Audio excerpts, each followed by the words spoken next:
Check, check, check. Can you talk to me, brother?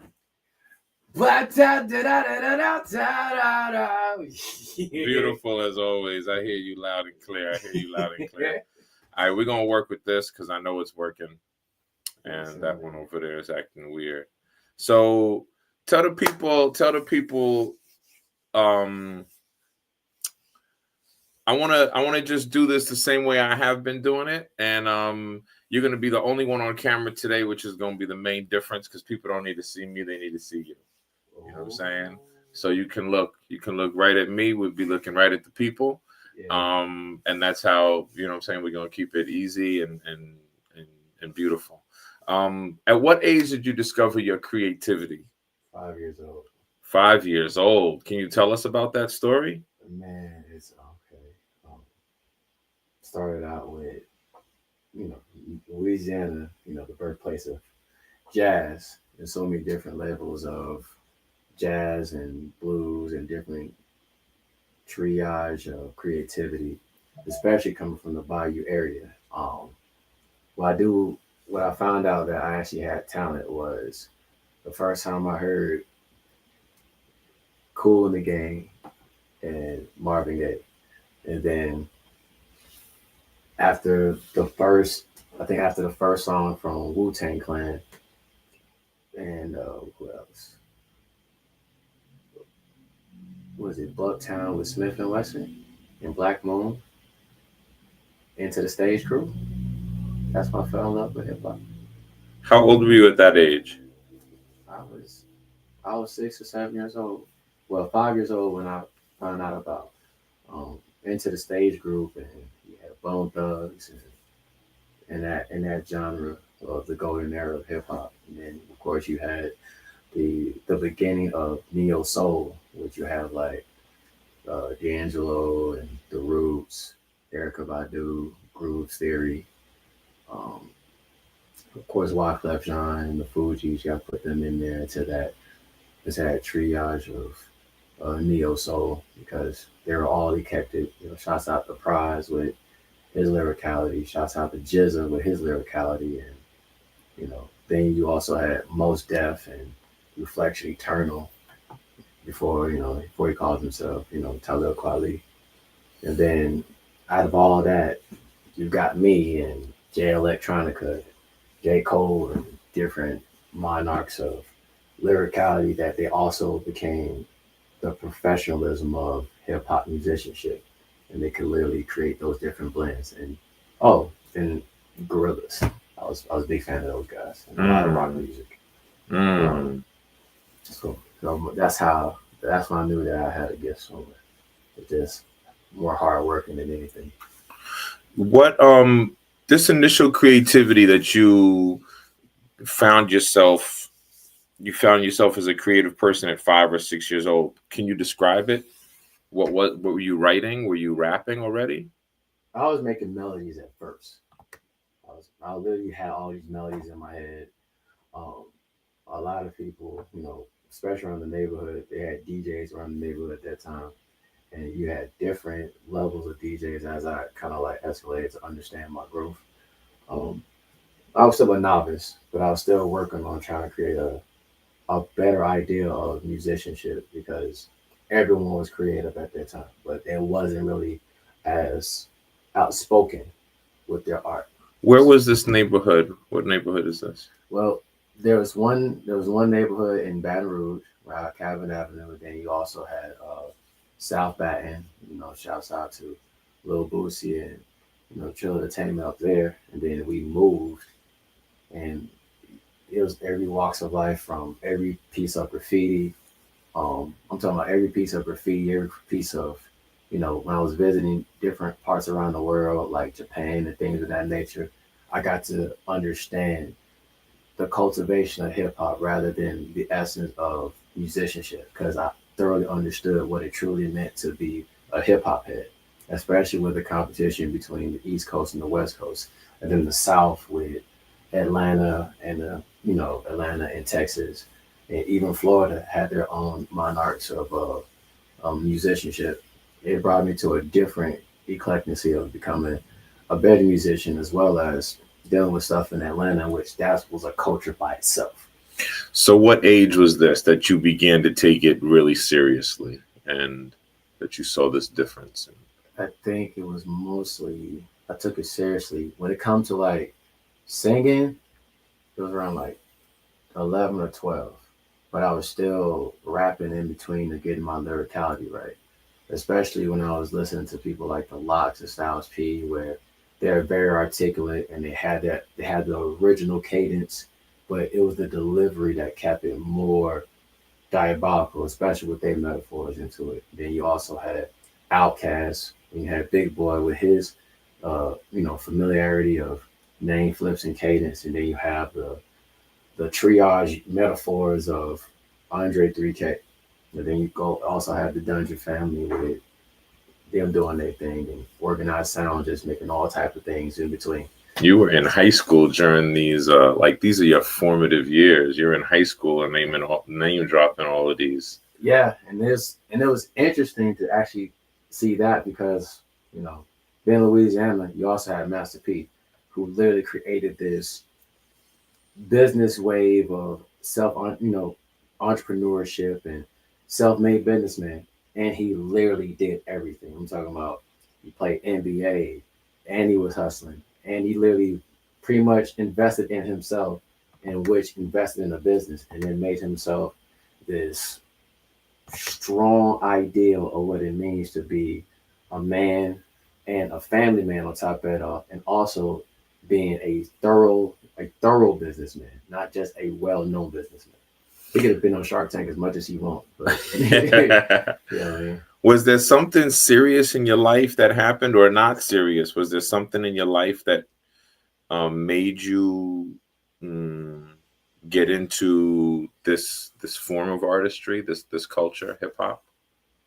actually it did. I mean, my upbringing was very unique because it was just it was just a fam, my mom doing her thing, and it just us four, including my sister, Alfreda as well.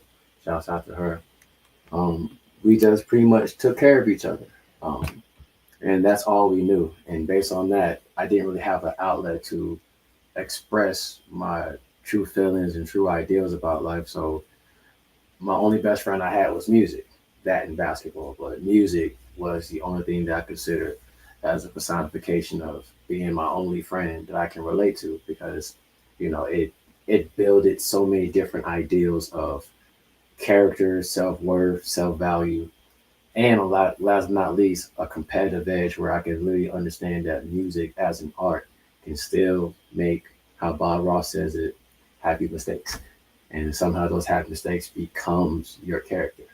And after that, you just try to stay as sharp and stay vigilant at it. So Does that have something to do with your name? Those happy mistakes? Those. actually, it is. Yeah, it really does.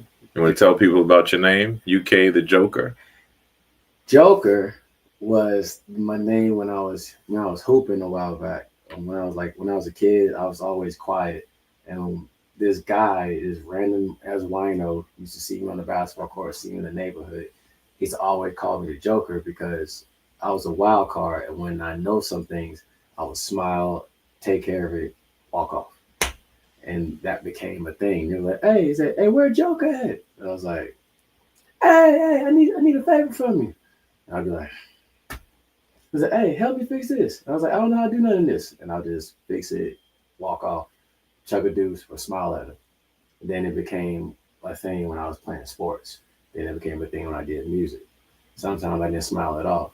So it was kind of like I was a wild card. UK, on the other hand, that was a nickname from my substitute homeroom teacher. And I remember like it was yesterday because she couldn't say my name, she couldn't say my official name correctly to save her life. Or she'll always miss me because she was half blind, so she was nearsighted. So usually I'd be right in front of her and I'll be like, she'll call my name out and she'd be confused and I'll raise my hand up in front of her and she doesn't see me. So what she'll say is that, based off of when we had our first conversation about me, saying that I'm always present, she gave me the name UK because I was considered a unique idea, because or unknown idea. And ever since then, I was a well-known unknown in that area. Oh, very cool. Very cool. Yeah, once people bring attention to something, everybody else wants to know what's going on with that something, right? Yeah, UK at that point, unique and unknown. So I became a well-known unknown person. Oh, very cool. Yeah, that's where I Um, got my name from. have you won any accolades or awards for your work Uh, on that note? some of them I have. Um, I had I think I had one. I think I had one when I was in Japan. Um, I think I had like upcoming artist of the year. I had upcoming artist of the year, new artist of the year, um, best performance of the year, Very and nice. based off of shouts out to Vital Movement for that. They know me for my eclecticy and my delivery, a lot of different things from the ciphers, with Joint Dexter, Mega Cypher, yourself, and Do Dynamic, um, tall and bony, like is oh man, it's so many, even Aziz, man. So these are personal. These sound like personal achievements to you. Things that make you recognition, personal, right? Like respecting the circle and the circle that you respect. It sounds like. Well, yes, yes, to a degree that personally they do have a level of sincerity in my heart, but at the exact same time they're both artists and they both bring out the competitive edge in me to become better. So even though they come through different philosophical ideals of how to approach music in so many different ways, especially being with conglomerate development of those type of artists that's willing to build. Um, you know, even Miss Primrose, like she's dope, and I've met Kayla Love, she's dope. Then you also, if you're gonna go to Japan, you had me, the Syndicate family, you have Freddie P, you have NYSC. Shout out your family. Shout out your folks that you want to give love to. Oh man, shouts out to my mom, rest in peace to my dad, Chef Bailey, Chef Charles Bailey. Shouts out to my brothers and sisters, JJ, Will, and Maya. And on my father's side, uh, all of my sisters and my two, three brothers. Uh, man, Candy Cookie, Glenda Lisa, my cousin Gerard, my auntie Shirley and Gloria. Of course, my two uncles that's been entrepreneurs since I met them, George and Daryl. And OG man, he was the guy that kind of like brought me out of my shell when I came back to the States. And that if you ever go to Marietta, right outside a place called the Battery, there's a spot called Doc's Food and Spirits. And usually on Mondays they will have karaoke. And karaoke is a thing up there. I mean, any walks of life be coming up there. Yeah, people like Jagged Edge been up there, Leandria Johnson been up there, Donnell Jones. Are you a veteran? Yes, I am. Do you want to tell people about your veteran? Is that why you were in Japan? Yeah, I was stationed in Okinawa, Japan. For how long? You want to tell people about that? Yeah, I was stationed in Okinawa, Japan, 2000, I think 2007 to 2009, or 2008, 2009, well, 2009, 2010. Um, I was in Camp Schwab at first, Combat Assault Battalion, um, H&S Company. I was with the supply group with Melvin and my guy Simple Minded, and they were the inspiration to me doing music as well as Freddie P because we was in the same spot. We're recording, and I met Simple Minded through when he came back his first tour of Iraq, and he was just my roommate at that time, and we had other different walks of life over there because everybody used to work out. do training, shooting, and hooping. And of course, of all, since we're in the Marine Corps, there's always drinking. So based off of that, it brought out different uh, different volumes of creativity, especially in that tiny island. Then we went to mainland, and it was history from there. Like then, we had Hanson, you got Foster, you got Kenzer. Shouts out to my homeboy Gaskin, and we known each other from way back. And when he heard me do my thing, and he was a fan since then. He's still a brother, still now. Um, and it led to me continue the pursuit of becoming a better musician as well as a better lyricist. Because I never stopped writing since I was in the military. I never stopped writing since I got started. So even when I did my tours of war, I was still writing lyrics. You're a combat veteran. Yeah, yeah. Where did you do you want to tell people about it? Thank you for your service. Appreciate you. I did a couple tours. In the Middle East. Then especially South Korea as well. And I did stuff over there. Um, but out of all those things I was doing, of course we had, combat issues like everything else. But anything and everything, I always had this remember the nano iPod? Yeah. I used to download, I used to download like beats and just have different levels of cipher moments. And there are some times where I would challenge my lyricality by trying to do name flips, do metaphoricals, do abbreviations, try to figure out a way, treat my mind like a Rubik's Cube puzzle and try to figure out ways to kind of stretch a word, stretch a definition, or turn a paraphrase into a parable. And then after that, I started realizing with everything about my lyricality standpoint is how can I make one big paragraph into universal words where everybody can understand? Then I start exercising that in so many different ways. And then it just clicked. And I've been doing a lot of different songs since then like that. Even when I was writing, my writing got shorter. Like writing 5 to 10 pages. It went from 5 to 10 pages to just 3 back and forth. So yeah. That's a perfect segue because I'm gonna. How do you define your artistry? Do you put a box around it or? It's graffiti. It has its own box. It depends on how you wanna. It depends on how you're. It depends on how you're spraying the wall. Everything has a canvas, but the thing is what you tag. Sometimes you don't know what's going to happen until it's done. Oh, okay. And then when it's finished, the world can see what it is. I've seen you write before. Yeah. You write in these books, black paper with white ink. Do you always do that? Yeah, I have. And because it's one of it's a carbon book that I was familiar with it because a lot of engineers, because I have my second degree in computer engineering tech. And one of the things that we used to love was the fact that we used to love to actually see our codes and our diagrams. And the best way to show it is see it on a black page. So we had this carbon notebook that you can easily find on the websites and gel ink. And it's been history ever since then. Since I'm an engineer, I thoroughly broke myself down to a science and actually took that wholeheartedly and literally.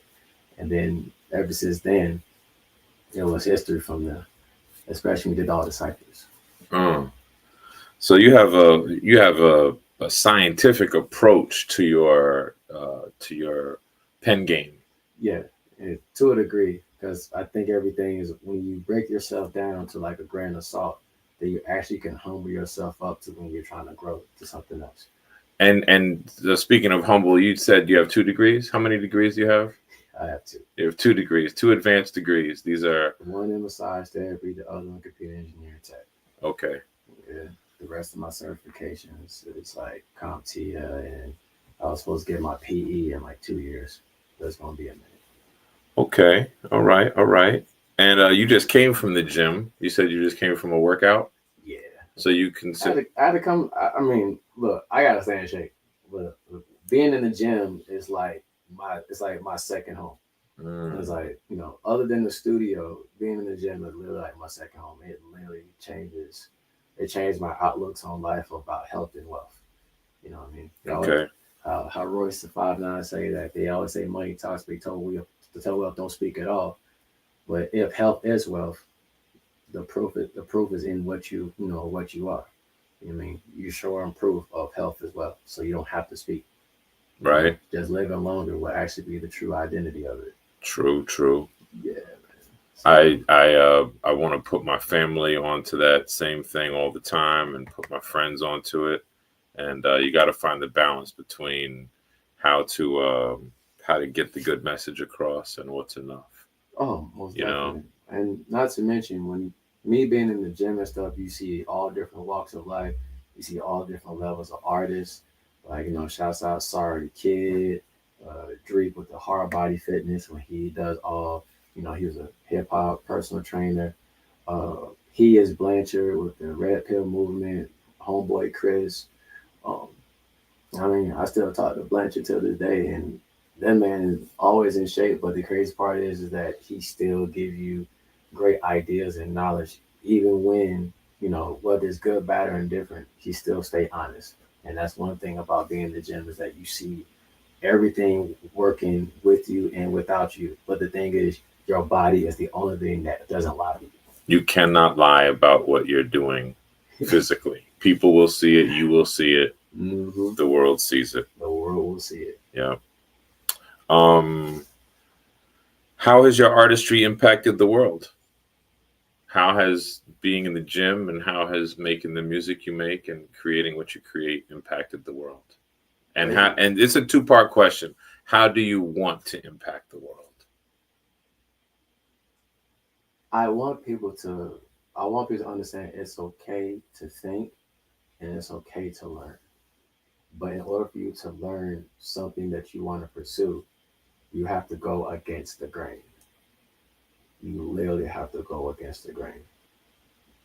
And it's very, very hard to understand that point because even through struggles, even through pain, that level of inconsistency is going to enable growth.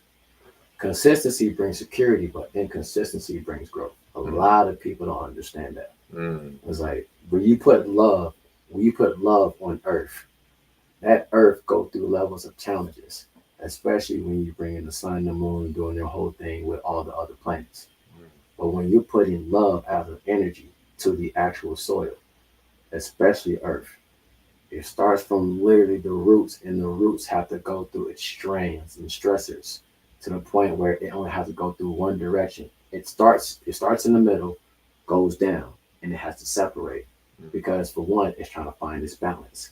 So it's going through all different levels of nutrients to the point where the roots get thick enough that it gets aggravated to the point where the only direction is going up. And when it goes up, it's groundbreaking. Then it just keep going up, and then towards it goes through life. And that's how life really goes when it comes to the ideals of success. It's just simplicity. Success is just another X on the map till you find something else.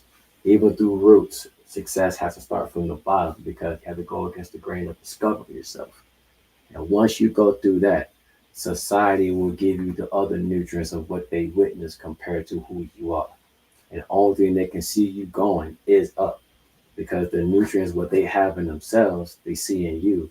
And then that reflection will bring competition. And that competition, whether it's good, bad, or indifferent, is only going to be an encouragement to go to one direction. And that one direction is up. yeah, we're like icebergs. It's like critical mass. It's like we're trees. I love the metaphor of the trees, Yeah, where man. most of what we are is not seen. Hmm. Yeah, Even through that whole the iceberg thing is very interesting because you only go off of what you see, but you never see what's on the bottom. yeah, As soon as you actually like go deep into the body, you see how deep, how long it took for it to get to that elevation. that's right. Hmm. And what it takes to support that elevation. Mm-hmm. Yeah, that's a wonderful metaphor. Um, can you can you remember any times in your life when you have wanted to quit or wanted to stop making art? Yes, numerous of times. To this So day, I question it. to this day, you question it. Yeah. So we're about halfway through the interview. We're at 27 minutes. What tell what the people what makes you continue? The artist must try. Yes, it's that too. But the thing is that I it's mean, that's the name of the podcast. That's but why that's what I'm yeah, the saying. What artist. makes You're you? right. The artist must try, but the exact same time is doing it. See, try is an attempt, but even through the levels of attempt, you have to move. Like, Tell us what makes you move. well, everything I hear has a beat. Everything I hear has a beat. When I speak, it gives its own rhythm. So even no matter what is it, like even when I speak, it has its own rhythm, but it has its own stopping point. But then you have to go through living life, and when based off of that idea of that philosophy, you're going to go through your struggles of not hearing that sound no more. You're hearing the rhythm, you're hearing your own beat, but the crazy part is you're trying to find the sound that meshes with you, and that melody itself, it will literally get on your nerves because now you don't hear the melody, but you hear the rhythm, you hear the beat, but you're trying to make your own song out of your own life. So that's what keeps you going. Is Yeah. Good example. I did this song a long time ago called My Condolences. And the song itself was a poem. And now it's the first one I wrote when I was in the military. When I really got off my second tour. It was that song alone was literally it was like a message to anybody who was dealing with music, dealing with being an athlete, being in movies, dealing with degrees, just dealing with life. It was literally that to the point where I literally letting everybody knows that at the end of the day, you have to be thankful for yourself. You have to say thank you to yourself. do you remember that piece? Absolutely. Do you want to share it right now? hmm Please. My homelessness describe up all my struggles lately. Daps and homies, dapping up all the homies, hugs and kisses to the ladies. Life no pause, getting more love than Santa Claus. When my medium drop a half a tank in my program to uninstall. But cause through expressions filled with chocolate money and possibilities creating opportunities. Even though it could be bad for business, I want to say thank you. For the 10 people that always knew me, 100 follow suit. 1,000 can fill up the seats, 1,000,000 more is in pursuit. Because it's messed up how the world can even change the movement, unless the movement bring you value to their pocket. But you can't blame them for trying when the jobs are on hold and the degrees not even buying. It's a poor man's hustle to a millionaire struggle, intertwined to the fans in between. The scene of the American dream is just alternative schemes and making challenges we rarely don't see. We'll be on our grind till our mind is translucent. You just want to say thank you. You gotta say thank you. Your love make the world look small in a big city, so let my heart attach with you. We're using reality as a walkthrough. Expressing these words are unconditional. When friends turn to fam and fam is turned to enemies, just want to say thank you. Mm. We read Old Testament because history's still repeating itself. Just want to say thank you.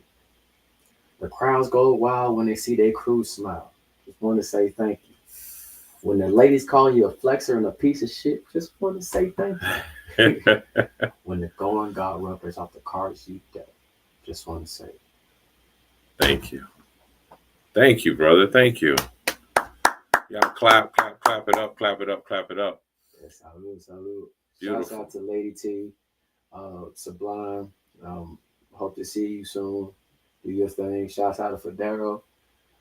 Next time, bro, let me know when you have a studio session. We did some stuff together. Shouts out Tor. Probably see you in the gym later, bro. and the basketball crew from Acres Mill and Terra Mill. I'll be over there later on today to bust y'all ass. Fire. Beautiful. Oh, making a magazine. Much love to you.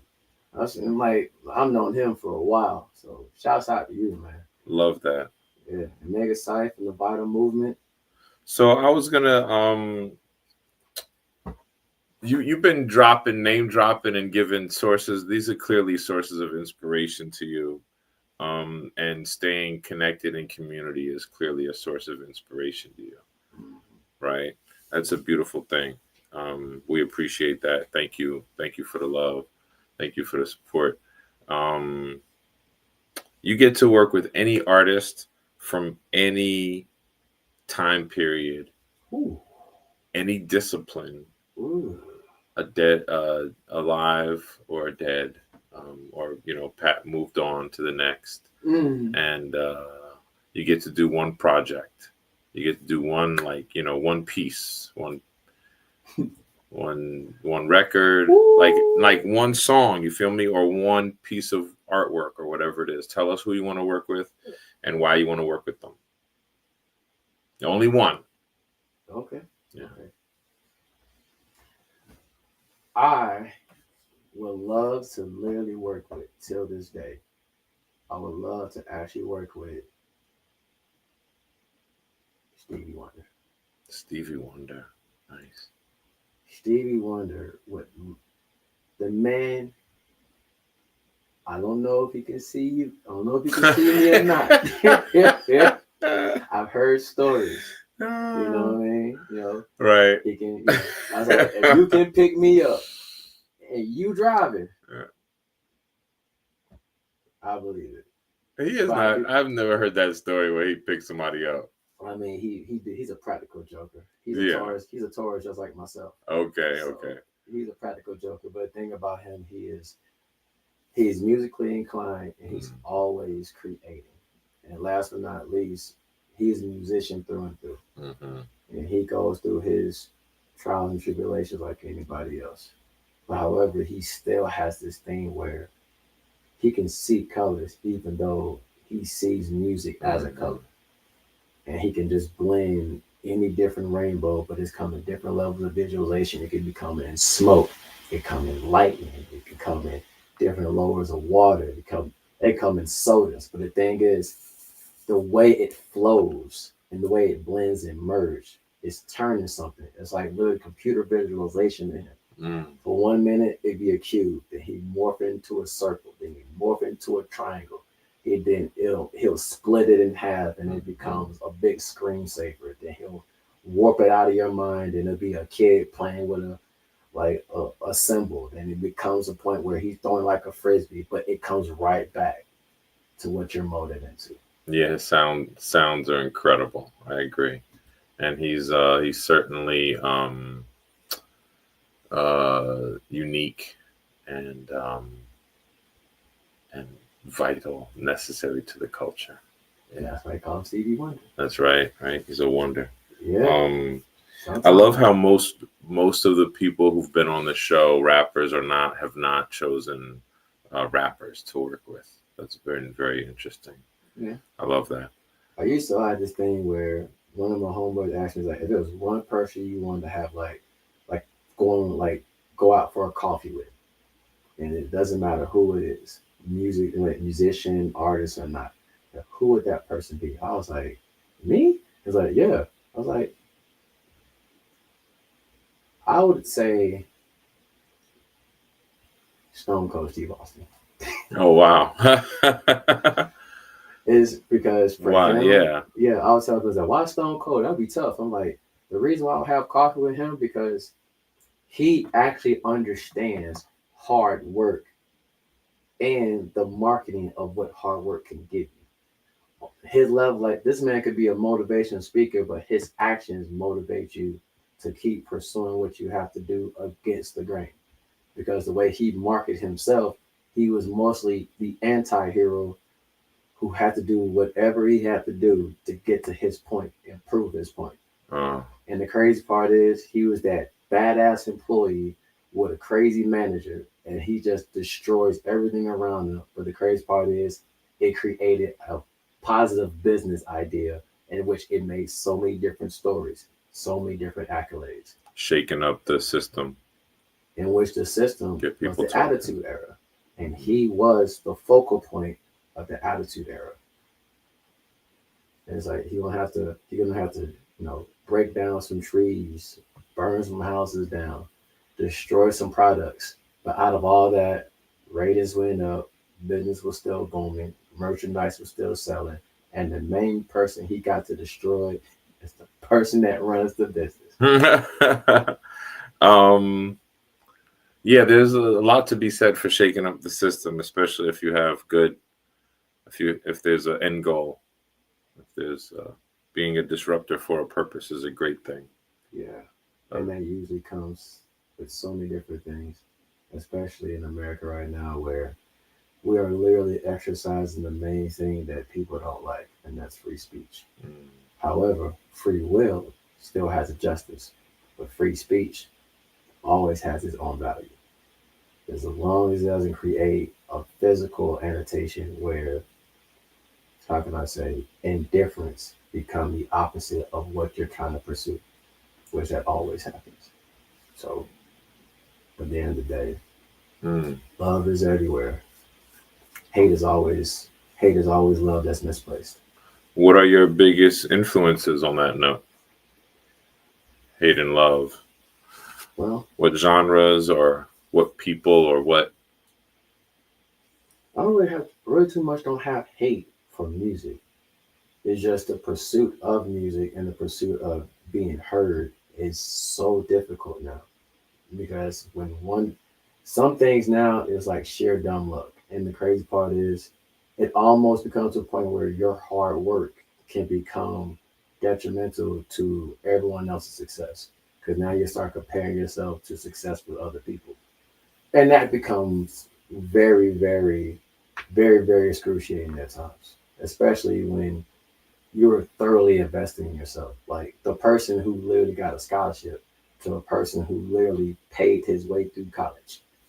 You're It's talking about noise. You're talking about, right? You're yeah, talking about like competition and competition. Sometimes the competition is some of them is thorough based off of being self sufficient or being thorough with support. But either or, the success is still the exact same direction. We're all first place winners. It's just that the story behind them is going to be different. So it just so happens that everyone else going to have a different level of understanding and respect based on the concept of being successful, especially in the music industry. So how do you define success? success is literally simple, to be honest. It just so happens that when we're trying to become more comfortable in an ideal success, it becomes it becomes misconstrued. Like success is literally simple.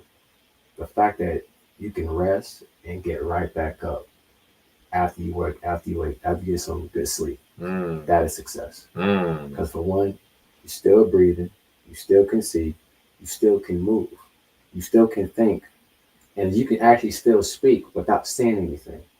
That lets you know that everything in your world is active.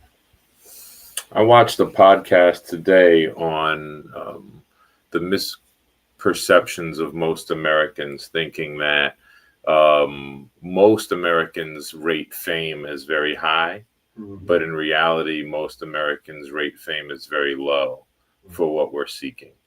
Most Americans think it's top five in what we all would think of as successful people.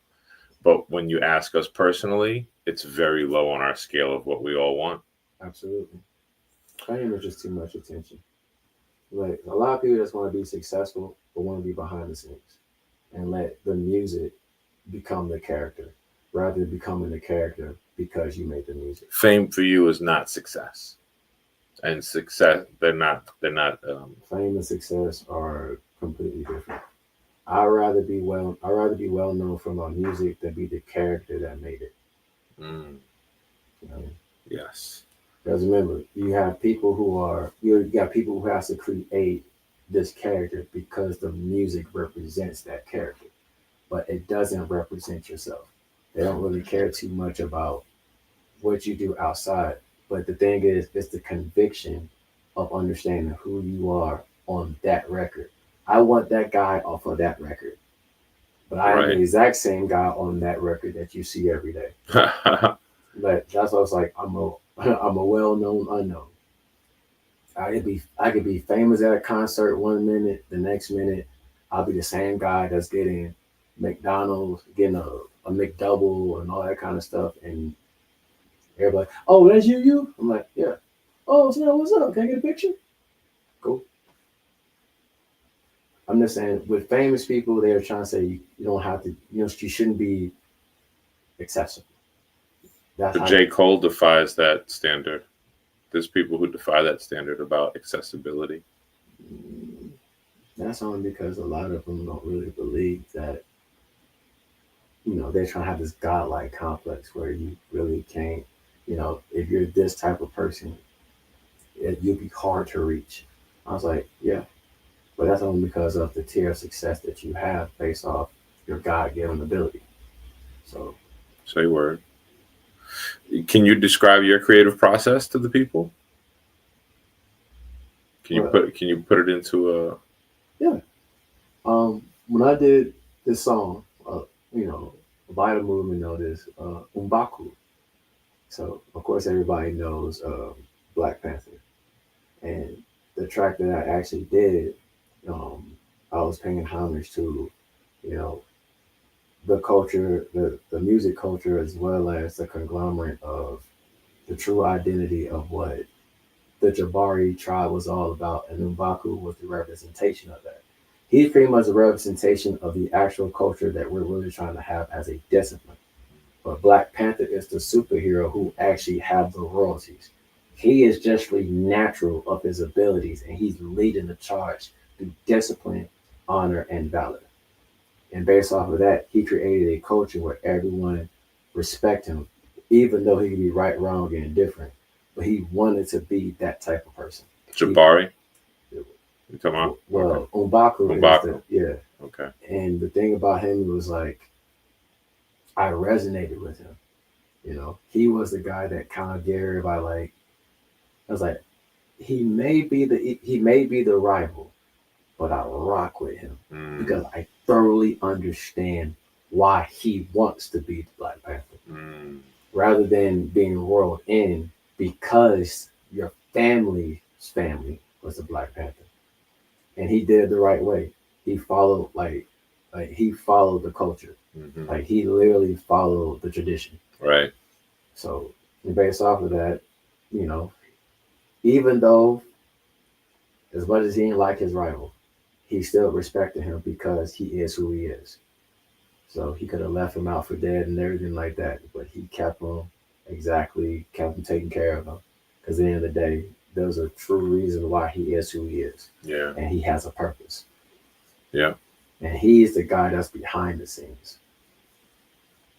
So, Do you create continuously, or do you create sporadically, or do you do seasonal creations um, at first I was continuous for when you like were younger?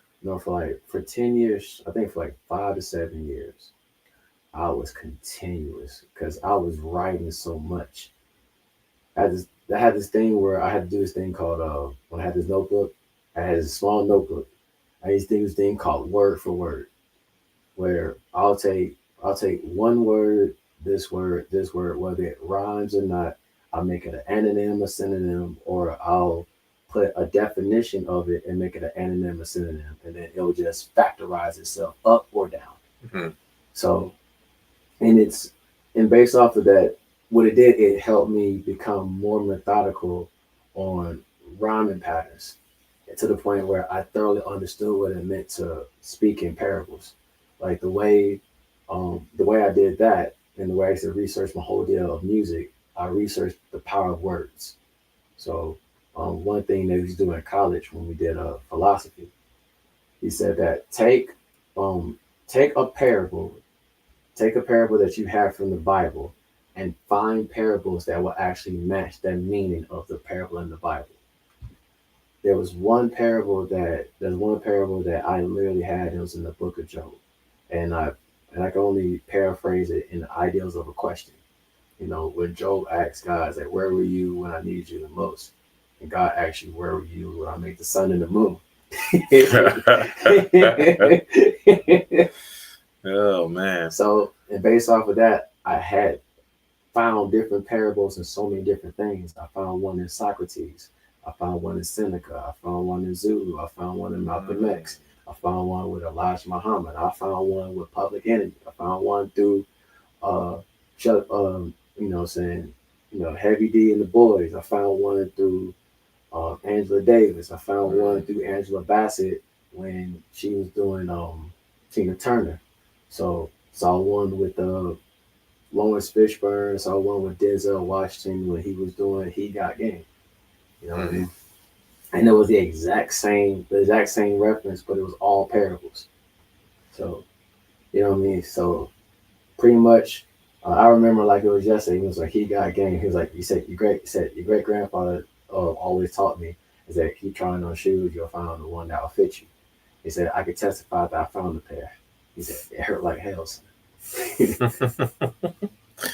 um, And that was the interjection of that with the Joe paraphrase. okay. Parable. So this was creation. This was your creating way, your way of creating when you were younger. And now, what has that morphed into, or what has that grown into? It's now morphed into a professional sense of actually making music and making it in a professional manner to keep. Pretty much, I want the revenue that I'm making. I want that revenue to support the music, not me. It's only going to support me to keep the music active, and that's all I need to do. I mean, it'd be different if it was back in the CD baby era and things of that nature. But since we're into the digital market, the main thing you're trying to do is just keep it out there. So, what are you doing to keep your music out there? How do you what are you doing business wise for your music? I did. I have some. You know, I did some couple of exposure through. I'm on the TuneCore, United Masters. So they got sports. I'm doing splits with a lot of the artists and producers and composers as well as myself. So um, I'm using that. I'm using those avenues, and then of course working literally 25/8 to make sure either that stays active and keep myself healthy. And the main thing about making music is just the stressors of it's not just making music, but making it to the point where you're satisfied. You mentioned making it mag. You mentioned making it for indies. Mm-hmm. Um, that's a good resource here in Atlanta and actually nationwide. What other resources or outlets have you tapped into to support you musically? I've actually have I've actually had a I'm actually a member of Making It Mad with the actual thing. I just didn't use their PR yet. Because Okay. I still couldn't. I was trying to figure out what direction I wanted to go because um, I remember when we had uh, the the kickback Mondays. Mm-hmm. That's when I first met Joint Dexter, and he had the That's My Joint cipher performance, and it was history after that.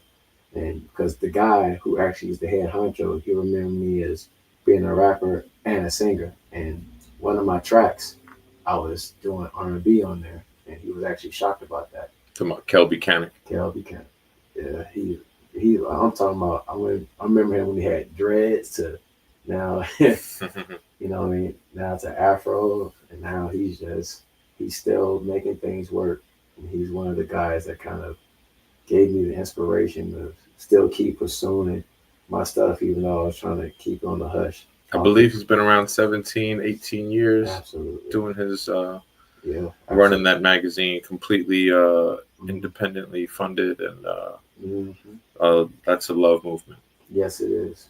I did one of his. I was a part of one of his shows up at Core ATL, and it was a very interesting, a very interesting performance and a very interesting connection with him.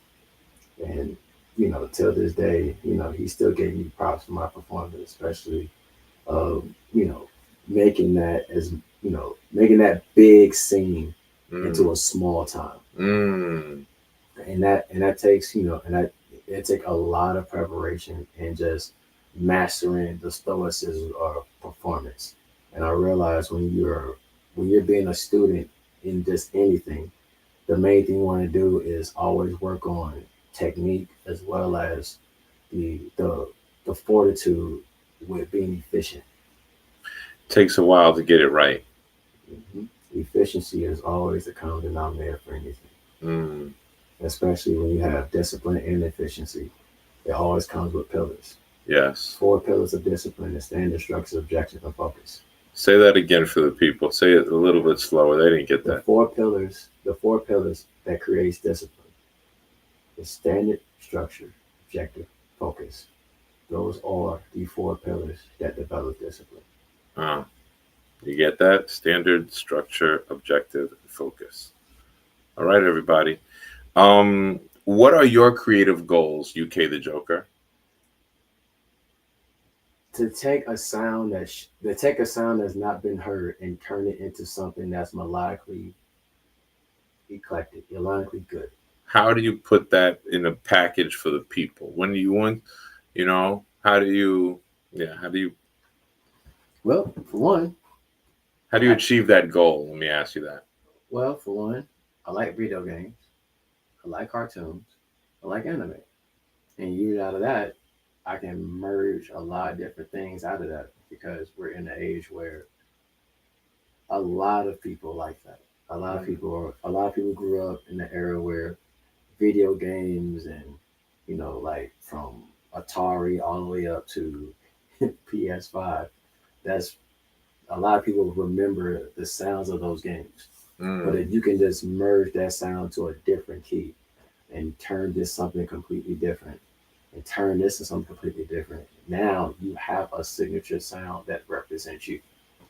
Okay. So your creative goal allows you to be um, ever creating and timeless, ever evolving, Yeah, ever present.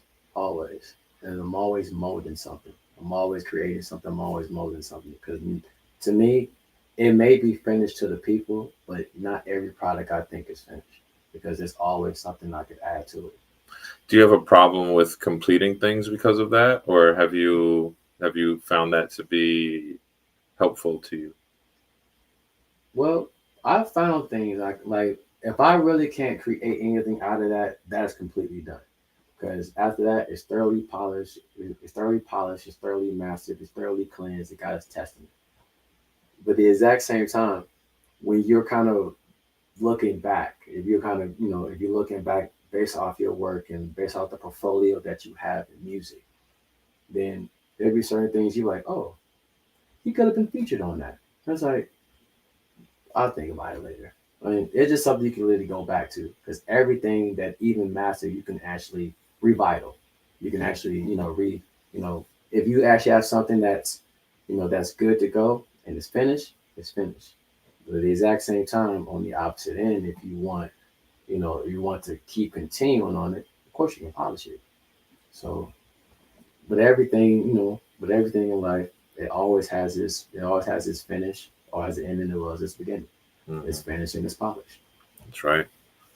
Do hmm you have any words of advice for future artists who may hear this interview? Yeah. They don't even have to be artists. Do you have any? What advice do you have for people who hear this interview? They see you and they hear this. Those who makes himself a beast takes the pain away from being a man. Continue to create, whether it's a mistake, whether it's just one step, because that's all it takes. One step. Success is literally just one step. Tell the people where they can find you. Tell the people about any projects you got coming up, any Oh work man. we need to know about. Oh man, oh man, oh man, oh man. I have a project coming out. It's gonna be a two-piece project. The story of Adam Black. I'm putting that out there soon. It's very, very, very thorough. And this album called Black Fruit, I'm remastering it, and it's a audio biopic or audio biopic in a music sense about me. So you get to actually understand me into so many different contexts, and I kept everybody uh, anonymous on this, just to, out of respect of the family and things. But the stories are still vivid and valid. These are projects you're already working on already. You don't have to give us dates. I don't want dates, but yeah, already working on them and everything. I am working on them. Beautiful. Black Fruit. I got Black Fruit coming out. I got the story of Adam Black. Salt and Sugar, the story of Adam Black. And Rough Draft 2 is coming out. And tell the people, thank you. Tell the people where they can find you and where you want them to look for you at. You can find me on all platforms at UKBAJOKER. You can put u.k.thejoker